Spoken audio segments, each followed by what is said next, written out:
जो एक बड़ा स्कैम हुआ है, उस स्कैम के संदर्भ में आज सरकार से हमें कोई ठोस कदम नहीं सुनने को मिला है।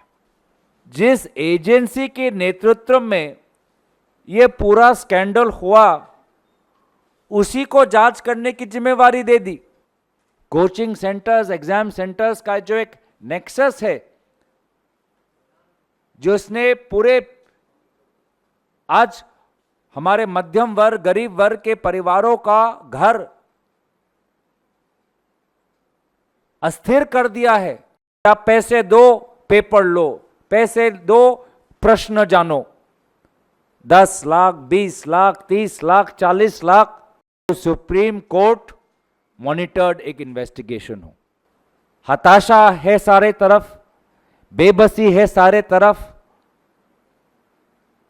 और प्रधानमंत्री मोदी जी शपथ ग्रहण में व्यस्त, विदेश भ्रमण में व्यस्त। अब तक एनटीए के द्वारा सिर्फ इस ग्रेस मार्क के विषय पर ही हमने निर्णय सुना, लेकिन जो एक बड़ा स्कैम हुआ है, उस स्कैम के संदर्भ में आज सरकार से हमें कोई ठोस कदम नहीं सुनने को मिला है। पिछले ही दिन देश के विभिन्न कोने में एनएसवाई, जो हमारा छात्र संगठन है, विरोध जताया। चाहे राजस्थान हो, हिमाचल प्रदेश हो, दिल्ली हो, असम हो, पूरे देश भर में हमारा छात्र संगठन एनएसवाई ने विरोध जताया। और मकसद एक कि 24 लाख बच्चों ने जो नीट की जो परीक्षा दी है, उनके भविष्य के साथ जो खिलवाड़ आज इस परीक्षा के द्वारा हुआ है, उस पर एक जांच होनी चाहिए, सीबीआई की जांच होनी चाहिए। सीबीआई के इस जांच पर आज शिक्षा मंत्री प्रधान जी चुप, इस विषय को छू ही नहीं रहे, इस पे चर्चा करना चाहते ही नहीं, भाग रहे हैं। और जिस एजेंसी के नेतृत्व में यह पूरा स्कैंडल हुआ, उसी को जांच करने की जिम्मेवारी दे दी। जिस एनटीए के नेतृत्व में यह पूरे का पूरा स्कैम हुआ, पेपर लीक हुआ, आप उसी को बोल रहे हो कि आप इंक्वायरी करें, तो यह किस प्रकार का ठोस कदम हुआ? निष्पक्ष जांच की हम अपेक्षा कैसे कर सकते हैं? बच्चों का विश्वास हम कैसे जीत सकते हैं?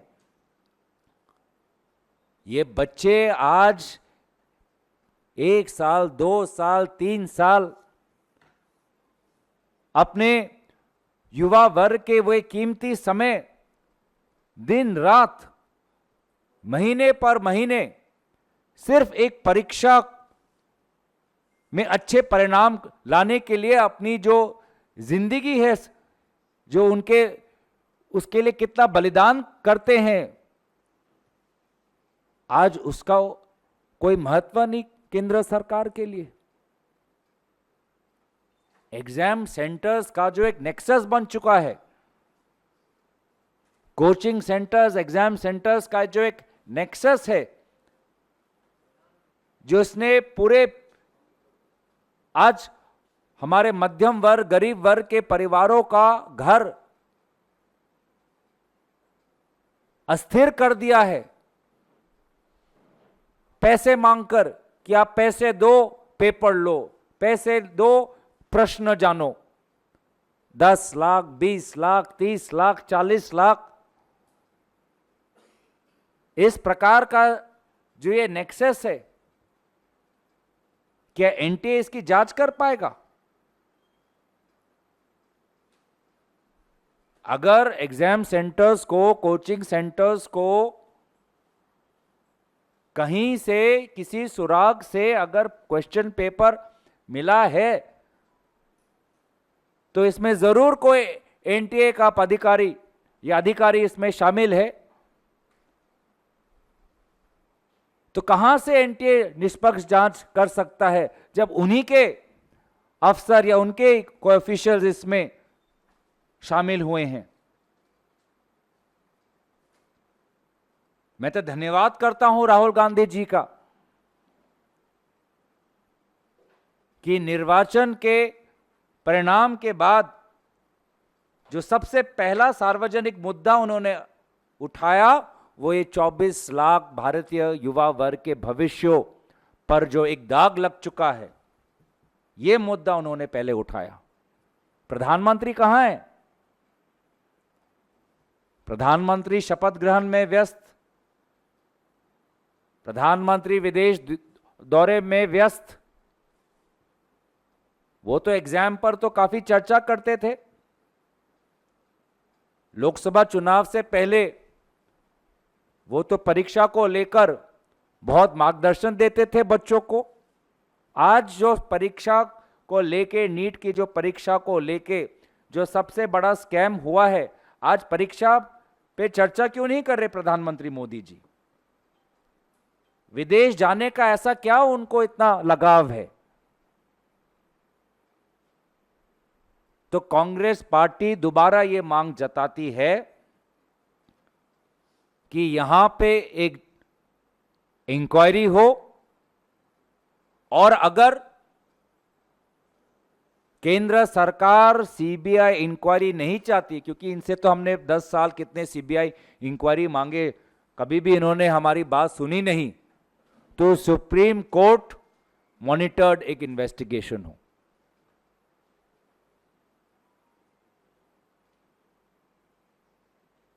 अलग अलग हमने रिकॉर्डिंग सुने हैं किस प्रकार से 30 लाख रुपए मांगा जा रहा है। एक ही सेंटर में से अलग अलग बच्चों को एक जैसे मार्क्स मिल रहे हैं। लगभग 67 स्टूडेंट्स को पहला रैंक मिला है, कोई 719, कोई 718। जो मार्क्स, जो फॉर्मूला बनाया है एनटीए ने, ऐसे मार्क्स आ ही नहीं सकते। उसके बावजूद भी मार्क्स आए हैं। ग्रेस मार्क किसी को मिला है, नहीं मिला है। ये परीक्षा हमारे भविष्य के डॉक्टरों को तैयार करता है। इस प्रकार से हम डॉक्टर तैयार कर रहे हैं। तो इसे पूरे के पूरे मामले में सरकार का रवैया कमजोर रहा है। सरकार भागना चाहती है। वे नहीं समझ रहे कि कितने आर्थिक संकट में भारत के लोग हैं, युवा वर्ग हैं, जिन्होंने कितने लाखों के पैसे खर्च किए हैं कोचिंग पर, हॉस्टल पर, ट्रेन के आने जाने पर। वे नहीं समझते कि कितना मानसिक संकट में हमारे बच्चे हैं, जो आज अपने जीवन के हसीन पल को ठुकराकर आत्महत्या तक लेने के लिए बेबस हो चुके हैं। हताशा है सारे तरफ, बेबसी है सारे तरफ, और प्रधानमंत्री मोदी जी शपथ ग्रहण में व्यस्त, विदेश भ्रमण में व्यस्त।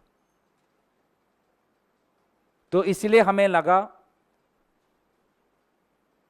कि देश को हम बताएं कि आपने हमें चुना है देश के मुद्दों को उठाने के लिए। आपने हमें चुना है लोकतंत्र को जीवित रखने के लिए। विपक्ष का यही काम है कि जब जब सरकार अपने जिम्मेवारी से भागती है तो सरकार के कान को पकड़कर लोगों के प्रति संवेदनशील होना, लोगों के प्रति जिम्मेवार होना, ये उनका दायित्व है, कर्तव्य है, राजधर्म है। और अगर वे अपना राजधर्म भूल चुके हैं तो इस बार इंडिया गठबंधन के जो हमारे संख्या बल है, हम उनको भूलने नहीं देंगे। हम सदन का इंतजार कर रहे हैं। सदन के अंदर भी हम हमारे 24 लाख भारतीय युवा नागरिकों की आवाज हम उठाएंगे और नीट के परीक्षा को लेकर भारत में जो आक्रोश है, उस आक्रोश की गूंज आपको सदन के अंदर भी सुनाई देगी।